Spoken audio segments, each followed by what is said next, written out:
Hey, what's up YouTube? So today I'm gonna be working on this. This is the fan shroud for my diesel 3B in the Toyota. Boom, not that. The BJ in there. So I'm gonna clean this up, just sprayed it down with acetone, wiped off. Now I'm gonna sand it all down and just spray it with a can of paint, and then hopefully get attached to the radiator and put on that.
All right, I'll paint it up.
So what I missed was this tab and this piece. It was sitting on top of that, so it didn't go on the first time. It's on now.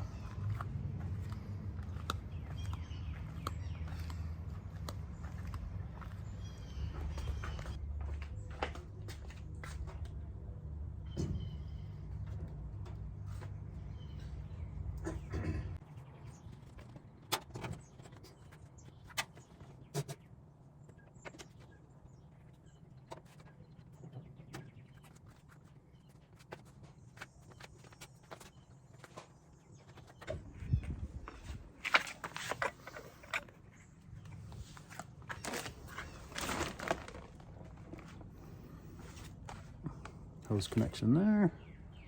Hose connection there. All right, that's the rad in. Just kind of sitting on some cloths for now so I don't scratch the chassis. I put this in the wrong spot, so I just readjusted that clamp. And then it's got some ties that go in through there. Next will be test fitting the back guy. This one needs to be painted, stripped and painted. But the rad mount, test fit that.